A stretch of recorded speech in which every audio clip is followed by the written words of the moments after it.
Doctor Manisha Sharma ji. Radhe Radhe महाराज। राधे राधे महाराज जी। महाराज जी, आज से 3 वर्ष पूर्व जीवन में एक भारी विपत्ति आई जिससे हम निकल नहीं पा रहे थे। फिर शिव जी की कृपा से आप हमारे जीवन में आए, उन्हीं की कृपा से आज हम आपके समक्ष बैठे हैं। महाराज जी, इस संसार में हर प्राणी के जन्म एवं मृत्यु की तिथि एवं समय विधाता ने पहले ही रच रखा है। फिर यदि कोई आत्महानि करता है तो बहुत इसे दुर्गति पाप होती है। क्यों मानते हैं? बहुत दुर्गति होती है। क्यों? क्योंकि आपका शरीर प्रयोग करने का अधिकार है, शरीर को नष्ट करने का अधिकार नहीं, ना भारतीय कानून में ना भागवतिक कानून में। आपको शरीर मिला है, ये सरकारी गाड़ी है, तुम्हारी नहीं है। इससे परमार्थ की यात्रा करके भगवत प्राप्ति कर लो या बुरे आचरण करके नरक प्राप्त कर लो, इसके लिए तुम स्वतंत्र हो, लेकिन इसको नष्ट नहीं कर सकते। अगर इसे नष्ट करने की चेष्टा की तो भारतीय कानून भी तुम्हें बंदी बना लेगा और सरकारी जो भागवतिक कानून है वो तो तुम्हारी दुर्गति हो ही जाएगी। आत्महनन गति जाए, आत्म में बहुत बड़ा पाप है, ऐसे नहीं करना चाहिए। ये शरीर मिला है, दुख सुख भोग करके भगवान की प्राप्ति करो, नाम जप करो, जो प्रारब्धानुसार शुभ अशुभ कर्मों का फल आवे उसे भगवान का कृपा प्रसाद मान के भोग लो और जीवन को भगवान की इच्छा से पूर्ण करो। अपनी इच्छा से पूर्ण करोगे तो आत्महत्या मानी जाएगी।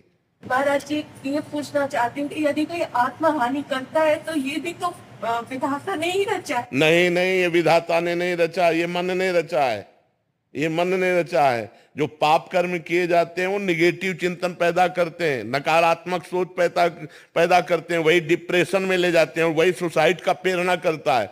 आप गुप्त रूप से पाप करते रहो, आपका मन ही आपको दंड देगा। आपका मन ही बोलेगा फांसी लगा लो, आपका मन ही कहेगा गोली मार लो, आपका मन ही कहेगा जहर खा लो, आपका मन ही कहेगा रेल की पटरी में लेट जाओ, क्योंकि तुमने पाप कर्म किया। पाप कर्म के कारण तुम्हारी आयु क्षीण हो गई और वो अधोगति को प्राप्त हो रहा है। यह भागवतिक विधान नहीं होता, अकाल मृत्यु भागवतिक विधान नहीं होता, आत्मा भागवतिक विधान नहीं होता। ये हमारे कर्मों का विशेष फल होता है। कोई महान अपराध, महत अपराध बन गया जिससे आत्महत्या का योग लगा। लेकिन महाराज जी, यदि कोई खुद को बेगुनाह साबित करने के लिए कर लेता है, उसका पूर्व पाप है। ऐसा नहीं, बेगुनाह साबित करने के लिए हम आत्महत्या नहीं कर सकते। बेगुनाह साबित करने के लिए हमने अपना प्रयास किया, इसके बाद अगर हमें दंड मिलता है तो उस पाप का दंड मिलता है जिसका हमने भोग नहीं भोगा। कोई गुप्त पाप है और वो पूर्व का पाप, अभी हम अपराधी नहीं हैं लेकिन मुझे सजा मिल रही है तो मेरे पाप का ही फल भोगने को मिल रहा है, अन्य नहीं। मुझे चाहिए आत्महत्या ना करके उस दंड को स्वीकार करके हम भोग लें, चाहे भले फांसी क्यों ना मिले, तो हमारा पूर्व का सारा पाप नष्ट हो जाएगा, हमें भगवान की कृपा प्राप्त होगी। हमें आत्महत्या करने का अधिकार कदापि नहीं, किसी भी परिस्थिति में नहीं है। शास्त्र ऐसी आज्ञा नहीं करते, नहीं, कदापि नहीं। अगर आप निर्दोष हैं और फिर आपको सजा मिलती है, आपको दंड मिलता है, तो आपके उस पाप का फल है जो कोई पाप नहीं जानता। आपने वो पाप किया और कोई जानता नहीं, उसकी कोई प्रायश्चित नहीं, उसकी कोई सजा नहीं, वो पाप आकर के आपको यहां निर्दोष स्थिति में दंड प्रदान कर रहा है। एक हम आपको कथा सुनाते हैं, प्रगट की है, उसे कथानक रूप में कहा गया। एक स्वर्णकार था, वो बहुत बेईमानी से सोने का काम करता था, मिलावट करके असली सोना रख लेना और नकली बना करके देना, ऐसा। और 2 राजकीय कर्मचारी आते थे उसके यहाँ, पुलिस वाले, वही रात्रि में सोते खाते पीते, गश्त लगाने वाले जो होते। धीरे धीरे मित्रता हुई और धीरे धीरे सारी पोल हो जान गए स्वर्णकार की, और सब पता चलने लगा कि इतनी संपत्ति इसके पास है। अब उन दोनों ने एक दिन प्लान किया कि स्वर्णकार को मार देते हैं, और सब जेवर और सब बॉक्स में बंद करके निकले। तो सामने वाला लघुशंका करने के लिए निकला, सामने वो मकान वाला, उसने देखा तो चोर जो होता है वो सशंकित नेत्र वाला होता है, तो पुलिस वाले सशंकित नेत्र में, तो उनका तुम कुछ गड़बड़ करके आ रहे हो, रात्रि में निकल रहे हो। तो उनका जाओ जाओ तुम अपना काम करो। तो वो बोले नहीं, हम हल्ला मचा देंगे। तो उनका सुनो, कुछ साझेदार बन जाओ, हम तुम्हें दे देंगे लेकिन तुम चुप रहो। बोले हम बेईमान आदमी नहीं है, हम ईमानदार आदमी हैं। और वो लड़ गया। जब लड़ गया तो उनको केस बनाने में देर न लगी, वो बक्सा उसके पास रख दिया और तुरंत हल्ला मचा दिया और कहा इसने स्वर्णकार को मारा है, स्वर्ण लिए जा रहा था, मैंने गिरफ्तार किया। पूरा का पूरा केस उसके ऊपर आ गया। अब उसको बंदी बना लिया गया। गवाही पुलिस वाले कि इसको हमने घर से निकलते देखा है और ये बॉक्स उसकी चोरी का है और इसने स्वर्णकार को मार दिया, और केस पुलिस वालों ने किया था। और ठोक दिया सामने वाले के।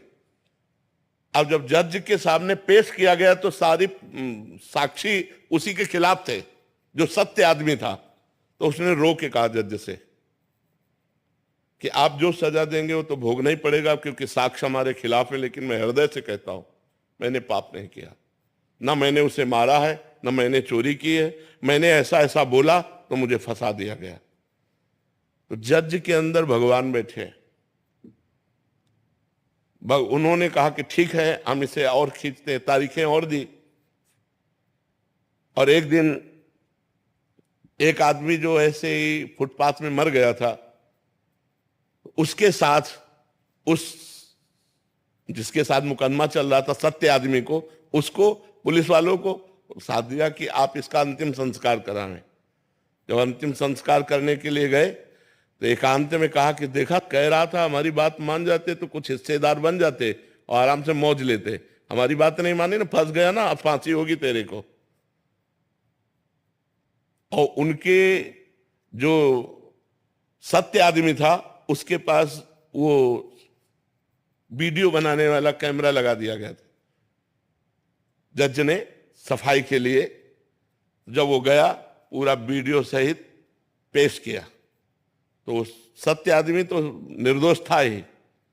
तब जज से उसने कहा कि जब मैं निर्दोष हूं, आज आप जान गए, तो मुझे सालों से पैसा खर्चा करना पड़ा, इतना परेशान रहा, इतना मुझे दुख मिला, ऐसा क्यों? क्योंकि मैं निर्दोष हूं, अब तो जान गए हो ना आप। तो जज ने कहा, सत्य बताना, इस जन्म में तुमने कोई ऐसा पाप किया है जिसकी सजा ना मिली हो और जिसका प्रायश्चित न किया हो? उसी का दंड आपको यहां निर्दोष होने पर प्राप्त हो रहा है, आप सत्य बताना। तो उसने अपनी घटना बताई। तो वो मृत्युदंड इधर आकर के उसको फंसाकर इतना दंड दे रहा था।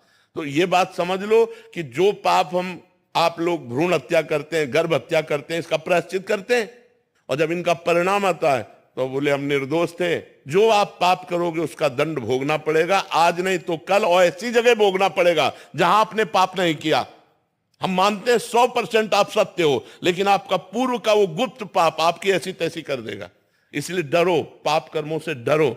अगर हमसे कोई पाप कर्म नहीं होंगे तो हमारी कोई समस्या नहीं होगी। अवश्य में भोक्तव्यम कर्तम कर्म शुभाशुभम, शुभ और अशुभ कर्म अवश्य भोगने होते, चाहे कोई भी हो, चाहे संत महात्मा ही क्यों ना हो, बड़े बड़ों को भोगना पड़ता है। इसलिए कोई यहां भगवत विधान में छल कपट नहीं चल सकता। आज तुम निर्दोष हो, कसम खा के कह सकते हो, लेकिन कल का पाप तुम्हें आज फंसा रहा है, इसको कैसे बता सकते हो तुम? इसको कैसे जान सकते हो तुम?